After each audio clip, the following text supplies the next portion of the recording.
پچھلے کچھ عرصے سے یہ تاثر عام ہو رہا ہے کہ قائد عوام کہلانے والے پیپلز پارٹی کے بانی ذوالفقار علی بھٹو کی جماعت اب عوامی سیاست سے زیادہ پاور پالیٹکس یا پس پردہ سیاست پر فوکس کیے ہوئے، جس کی بنیادی وجہ آصف علی زرداری کا طرز سیاست ہے۔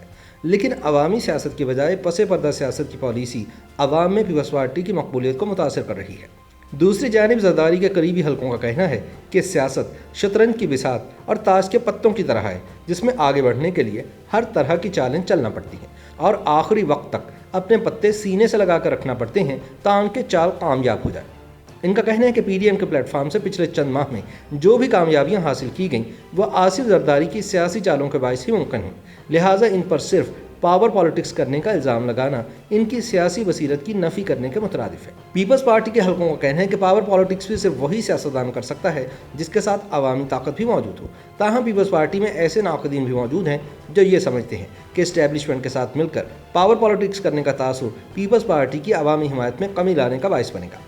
آصف زرداری کے پس پردہ چالوں پر تبصرہ کرتے ہوئے ان کے ایک بڑے ناقد اور سینئر صحافی مظہر عباس کہتے ہیں کہ سینٹ میں پچھلے چند ہفتوں میں جو کچھ ہوا اس پر وزیر اعظم عمران خان حیران ہیں اور مریم نواز پریشان۔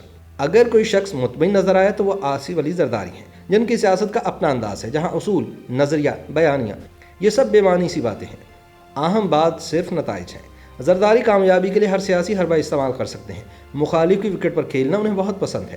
مظہر عباس کہتے ہیں کہ ویسے تو زرداری سیاست میں پچھلے 35 برس سے ہیں، مگر عملاً یہ سیاسی رنگ زیادہ ابھر کر سن 2008 کے بعد نظر آیا جب انہوں نے صدر پاکستان کا عہدہ سنبھالا۔ اب بھی وہ بہت سارے کام پس پردہ رہ کر کرتے ہیں، جیسے سن 2018 کے الیکشن سے پہلے بلوچستان میں سیاسی آپریشن، جس کے نتیجے میں مسلم لیگ نون کے وطن سے بلوچستان عوامی پارٹی یعنی باپ مارز وجود میں آئے۔ چیئرمین سینٹ صادق سنجرانی اسی باپ کی اولاد ہے، لیکن اس بار آصف زرداری نے سینٹ الیکشن میں حکومت کو بھی سرپرائز دیا اور اپوزیشن کو بھی۔ قومی اسمبلی میں حکمراں اتحاد کی اکثریت کے باوجود سابق وزیر اعظم یوسف رضا گیلانی سینیٹر منتخب ہو گئے اور وزیر اعظم کے امیدوار ڈاکٹر عبدالحفیظ شیخ ہار گئے۔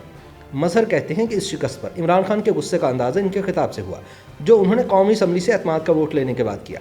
دوسری طرف یہ جانے بغیر کہ آگے کیا ہونے والا ہے، مریم نواز سمیت پی ڈی ایم کی تمام جماعتیں اسے وزیر اعظم پر عدم اعتماد کا کہہ کر نئے الیکشن کا مطالبہ کرنے لگیں۔ ابھی یہ جشن مکمل نہیں ہوا تھا کہ سینٹ کے چیئرمین کے انتخاب میں ان کے ساتھ ہاتھ ہو گیا۔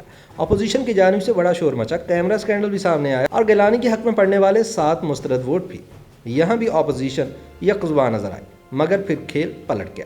مظہر عباس کہتے ہیں کہ زرداری صاحب نے بہرحال گیلانی کو محض سینیٹر تو نہیں بنوانا تھا، لہٰذا ان کو قائد حزب اختلاف بنوا دیا، اور وہ بھی پی ڈی ایم کی قربانی دے کر۔ اس پر نواز شریف، مریم نواز، مولانا فضل الرحمان سب اسی طرح حیران و پریشان تھے جس طرح وزیر اعظم عمران خان۔ اب سچ تو یہ ہے کہ اس ایک عہدے کے لیے زرداری صاحب نے خود اپنی جماعت کی ساکھ کی قربانی بھی دی، مگر یہ سب ان کی سیاست میں معنی نہیں رکھتا۔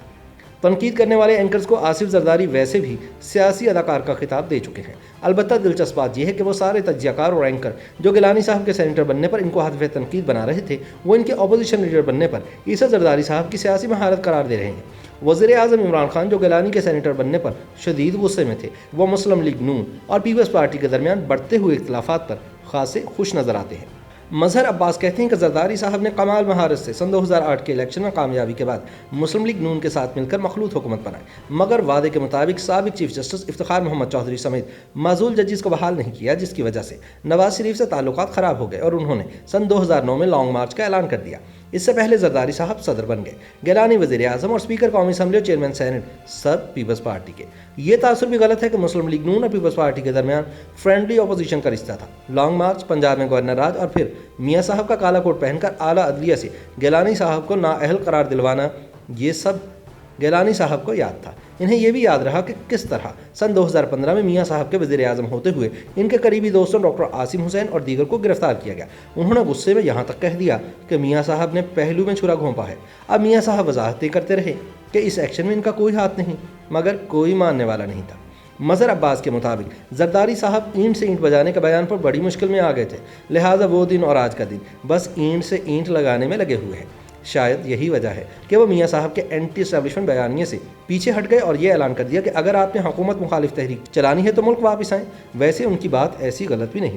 مظہر عباس کہتے ہیں کہ اپنی طرز سیاست میں زرداری پولو کے اچھے کھلاڑی تو بن گئے، سیاسی شطرنج میں بھی اپنی مثال آپ ہیں، مگر جس پارٹی کا بدترین عامر بھی ختم نہ کر سکا، وہ آج عوامی سیاست کی بجائے پاور پالیٹکس میں گم ہو کر کہاں کھڑی ہے۔ چاروں صوبوں کی زنجیر اب سندھ تک محدود ہو گئی ہے۔ اگر یہ طرز سیاست کامیاب ہے تو آصف زرداری واقعی ایک کامیاب سیاستدان ہے۔ YouTube پر گوگلی نیوز دیکھنے کے لیے youtube.com کی سرچ بار میں googly news T V type کریں۔ گوگلی نیوز کے پیج پر سرخ رنگ کے سبسکرپشن والے بٹن پر کلک کرنا نہ بھولیے۔ YouTube پیج پر اپلوڈ ہونے والی ویڈیوز سے باخبر رہنے کے لیے بیل آئیکن پر کلک کیجیے۔ آپ کو ہر نئی ویڈیو کے بارے میں نوٹیفیکیشن موصول ہو جائے گا۔